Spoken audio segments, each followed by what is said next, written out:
My depression is not a monster to be slain. It's a scared, overwhelmed, broken-hearted child to be taken care of.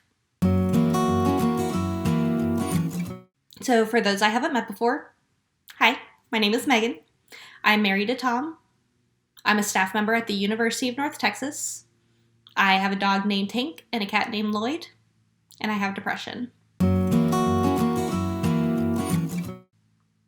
I'm also a big superhero fan. And for a while, women were seriously underrepresented in superhero movies. In 9 years, Marvel and DC released 17 movies featuring a total of 3 non-girlfriend superheroes. But then, in 2017, Wonder Woman was released. And I'm not ashamed to admit, I cried in the theater when I saw it. Specifically the scene where Wonder Woman has joined the Allied troops on the battlefield in France. Wonder Woman is walking through the trenches with Steve Trevor, Chris Pine's character, and their 3 companions. The group comes across an Allied battalion on the wrong side of a wide open field called No Man's Land, where they've been stationed for a full year and barely gained an inch. Rather than moving on to find a safer path around the area, Wonder Woman puts on her battle armor and runs out into the field, alone. And this is where I started sobbing uncontrollably. She's walking, then running, deflecting bullets with her armbands and bazooka shells with her shield, and it's just really, really cool. Realizing Wonder Woman is taking all of the fire, the 4 men head into No Man's Land to take out the distracted German soldiers from the sidelines. After a couple of minutes, the Allied soldiers come running in behind. The battle is over. Wonder Woman has saved the day.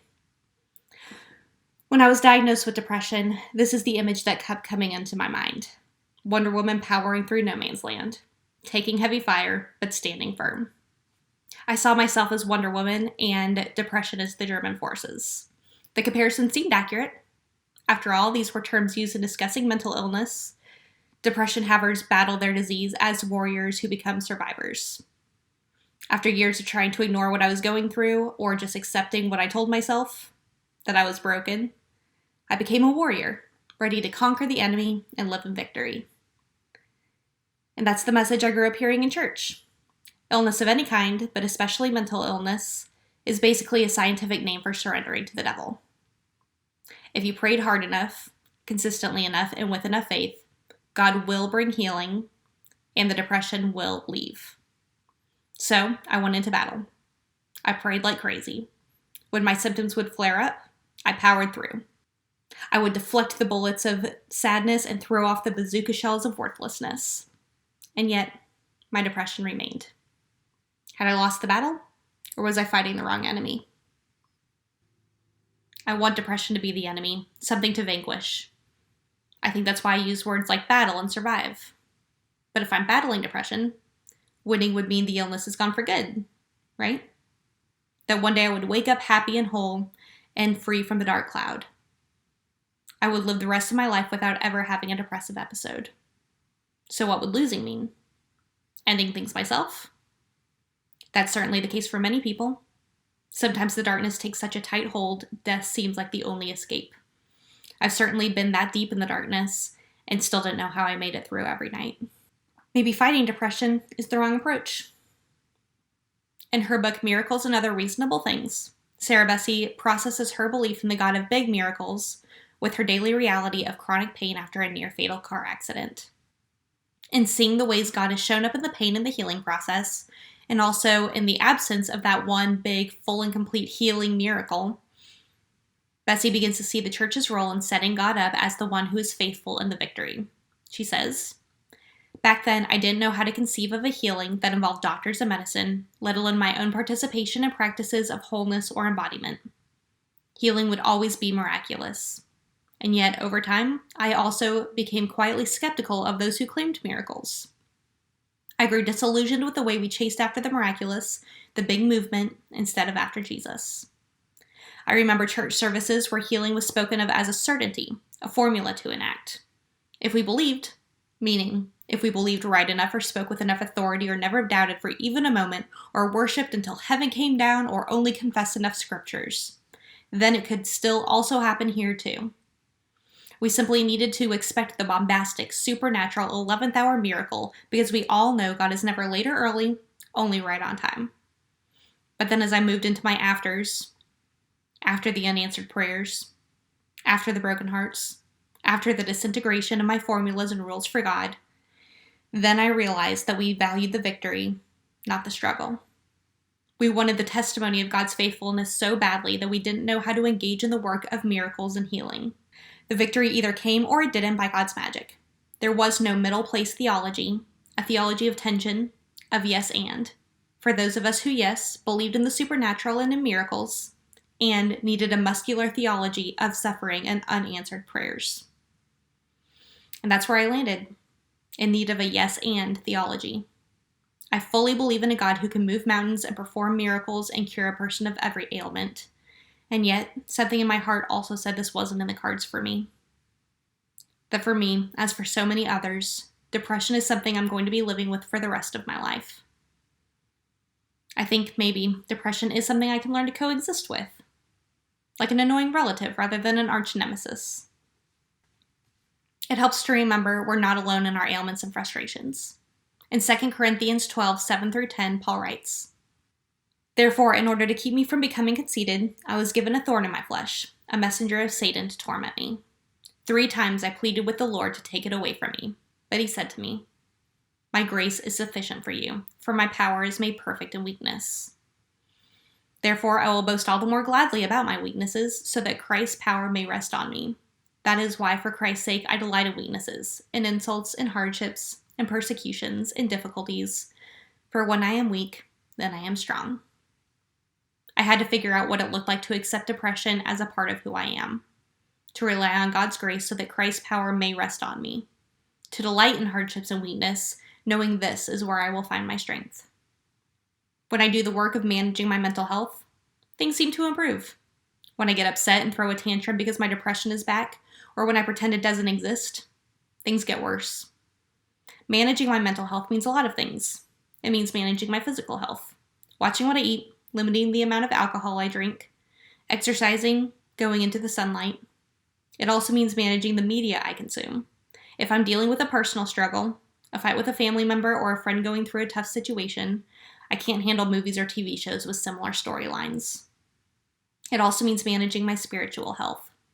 When I'm surrendering the struggle, accepting the fact that I just cannot do this alone, things suddenly start to become easier. When I try to be Wonder Woman and power through without help, everything feels overwhelming and I shut down.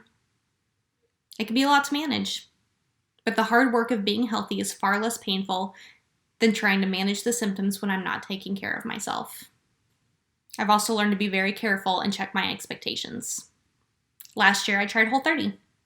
I read the books and joined the Facebook group and scanned the discussion forums. Over and over, I read stories of individuals who completed their 30 days and experienced all of the non-scale victories, like improved or cured health conditions. Many said they no longer felt the symptoms of their depression. Some were even able to go off their depression meds altogether. So, of course, that was my expectation going in. I didn't tell anyone this was what I was expecting. I barely let myself believe it's what I wanted to happen.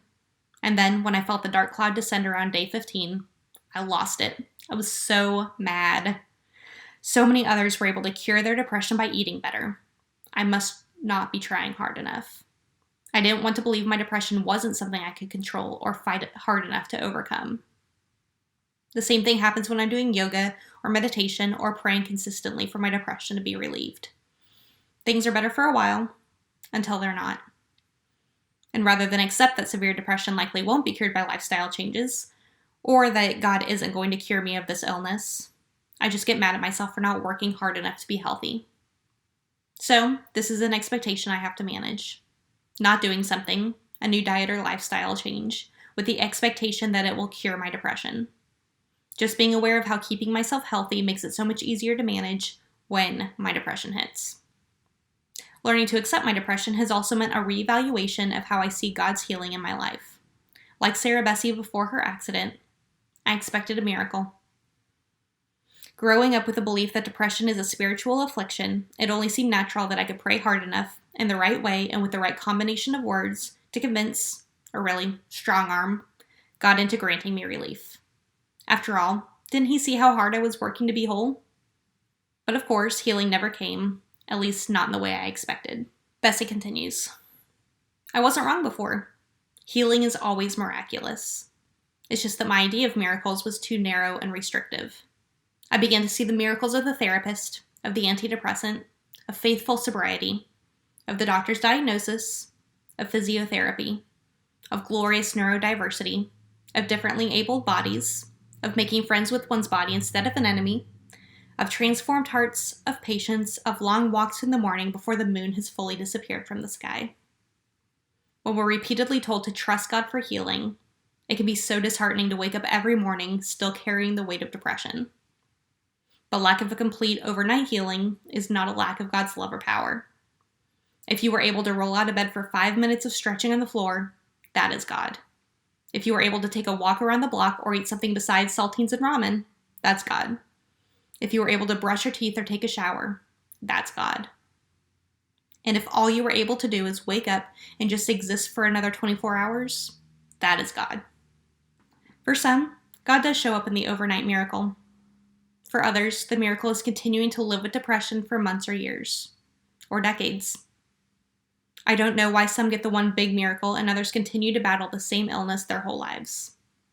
But I do know, with God, suffering is never in vain. It's never without purpose. And I know my depression is not a punishment for sin. It's not the result of weak faith or what happens when you're not believing the right things about God. It's just a brain glitch, like type 1 diabetes for your emotions. It's not your fault. And it is not on you to fix or hide this part of you. God doesn't make mistakes. He may not take your pain away, but he will bless you through it if you let him. In 2 Corinthians 1, 3-5 and 8-11, Paul writes, "Praise be to the God and Father of our Lord Jesus Christ, the Father of compassion and the God of all comfort, who comforts us in all our troubles so that we can comfort those in trouble with the comfort we ourselves received from God. For just as we share abundantly in the sufferings of Christ, so also our comfort abounds through Christ. We were under great pressure, far beyond our ability to endure, so that we despaired of life itself. Indeed, we felt we had received the sentence of death. But this happened that we might not rely on ourselves, but on God, who raises the dead. He has delivered us from such a deadly peril, and he will deliver us again. On him we have set our hope that he will continue to deliver us." When I was first diagnosed with depression, I wanted to fight. I saw my depression as a dragon who would knock me down, sit on my chest, and whisper lies in my ear. An anaconda who wrapped itself around my heart and squeezed tighter and tighter, crushing the life out of me. A rabid wolf ready to tear me to bits every time I dared try and be happy. But the more I leaned into my diagnosis and began to pay attention to my symptoms, the more I saw this dark, evil thing for what it really was. My depression is not a monster to be slain. It's a scared, overwhelmed, broken-hearted child to be taken care of. I'm not Wonder Woman crossing no man's land. I'm a frustrated teenager trying to get a handle on my 3-year-old nephew throwing a temper tantrum. My depression isn't the enemy. It's a part of who I am. A part that frustrates and confuses me, but a part nonetheless. And it responds much better to love and grace than to force and intimidation tactics. A diagnosed or undiagnosed mental illness is not a death sentence. It doesn't sentence you to a double life, happy and strong by day and falling apart by night. Fighting an uphill battle isn't a reason to give up, and it does not signal inevitable defeat. Because we serve the God of the underdogs, the God who seeks out the broken and weak to shine his glory through the brightest. He sees you, he loves you, he knows what you're going through, and he never said you have to do it alone. And now for today's encouraging thought, leave a comment below letting me know what is your life preserver when you feel yourself sinking into a season of depression. Battle on, stand firm. Take it one day, 1 hour, 1 minute at a time. And remember, you're not in this alone.